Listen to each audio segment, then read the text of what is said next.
তো আমি বলছি আপনারা প্রথমে একটা ফেক জায়গায় দাঁড়িয়েছেন, আপনাদের নিজস্ব রাজনৈতিক আইডেন্টিটি আছে। No, you cannot say that we are standing in a fake.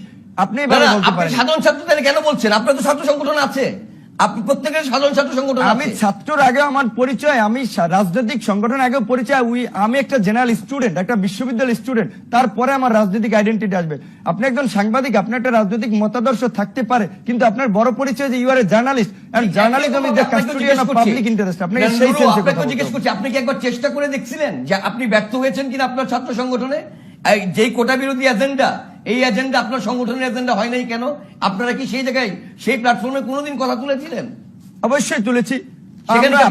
এই আন্দোলনটা তো আজকে থেকে হয়নি, এই আন্দোলনটা 96 থেকে হয়েছে। আমি আন্দোলনটা 1996 সাল থেকে, যখন সেকেন্ড জেনারেশন কোটা চালু হয়েছে, তখন থেকে ধাপে ধাপে হয়েছে, 2008 সালে হয়েছে, 4 সালে হয়েছে। এই আন্দোলন একদিনে না, দীর্ঘদিনের ছাত্র সমাজের। দুজন একসাথে কথা বলে কথা শোনা যাবে না, দুজন একসাথে কথা বললে কথা শোনা যাবে না। আমরা যদি একজন একজন করে বলি তাহলে আমি আমাকে বলতে দিন, তারপরে আপনি বলুন, অথবা আপনি বলুন, তারপরে আমাকে বলতে দিন। কথার মধ্যে দিলে আমি বলতে পারবো না, আপনি আমাকে বলুন। আপনি কি প্রশ্ন উত্তর হলে কথাটি আপনি আমাকে বলুন, এই আন্দোলনের শুরু থেকে তো আপনারা নেতৃত্বে ছিলেন না, তাই না? জি, আমরাই ছিলাম। আপনার এই 4 বছর যাবত আপনিই ছিলেন দায়িত্বে।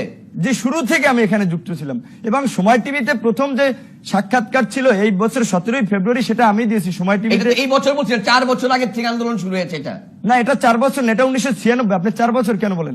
1996 যখন সেকেন্ড জেনারেশন কোটা বা সন্তান কোটা দেওয়া হয়, বিশেষ করে মুক্তিযোদ্ধারা আমাদের শ্রেষ্ঠ বীর সন্তান, তখন একটা বিতর্ক এসেছিল, তখন থেকে এই কোটা সংস্কার নিয়ে। আপনারা কি তাহলে সেই ধারাবাহিক আন্দোলন করেন? 1996 সালে যখন নাকি মুক্তিযোদ্ধা কোটা এটা দেওয়া হয়, আপনারা কি সেটা লিগেসি বহন করছেন?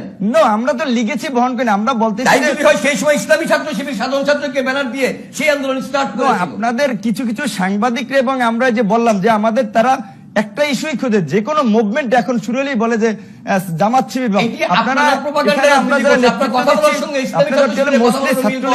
মোস্টলি ছাত্রলীগের একটি কর্মীরা এখানে নেতৃত্ব দিচ্ছে। এবং আপনি যদি দেখেন যে বর্তমানে এই আন্দোলন কোন জেনারেল স্টুডেন্ট, বিশেষ করে সরকারি ছাত্র সংগঠনের সাপোর্ট ছাড়া ইম্পসিবল ছিল না। জনাব নুরুল হক, খুব ভালো কথা। জনাব নজরুল কবির আমার মনে হচ্ছে সত্য তথ্য দিচ্ছেন, একবার বলছেন যে আপনারা সাধারণ ছাত্র, না জনাব নজরুল কবির আমার মনে হচ্ছে কথা অনেক দিকে ছড়িয়ে যাচ্ছে। এত দিকে কথা ছড়ালে একটু মুশকিল।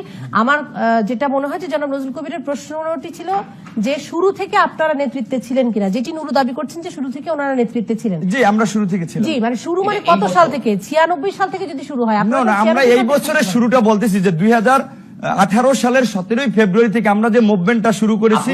17 ফেব্রুয়ারি থেকে আমি এবং আমার আহ্বায়ক হাসান আল মামুন আমরা সময় টিভিতে বিবৃতি দিয়েছি, তারপরে ধারাবাহিকভাবে আমরা 2018 সালের ফেব্রুয়ারি মাসে যে আন্দোলনের সূত্রপাত, সেখান থেকে সেই আন্দোলনে আপনারাই নেতৃত্বে ছিলেন, তাই তো? জি, আমরাই। নজরুল কবির আপত্তি আমি বলছি এই আন্দোলনটি অনেক আগে থেকে শুরু হয়েছিল। যেমন মুখ ফসকে হোক, সচেতন ভাবে হোক, নুরু কিন্তু বলেছে 1996 সালেও যখন প্রথম মুক্তিযোদ্ধাদের এর জন্য সন্তানদের কোটা দেওয়া হয়, তখনও কিন্তু এইটার বিরোধিতা আন্দোলন হয়েছিল। এবং সেই সময়ও ক্যাম্পাসে করতে পারে নাই, যেহেতু ক্যাম্পাসে, ঢাকা বিশ্ববিদ্যালয় ক্যাম্পাসে শিবিরের রাজনীতি আনডিক্লেয়ার্ড ভাবে নিষিদ্ধ।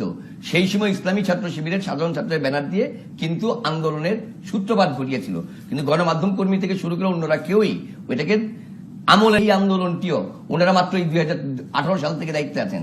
এর আগে 2016 সাল, 2017 সাল, 16 সাল, 15 সাল, 14 সাল, তার আগের এই আন্দোলনটি আমি ধারাবাহিকভাবে ফলো করেছি। এমনও হয়েছে এই আন্দোলনের সাথে যুক্ত 2 জন পরবর্তীতে হিজবুত তাহরীরের সঙ্গে যুক্ত থাকার অভিযোগে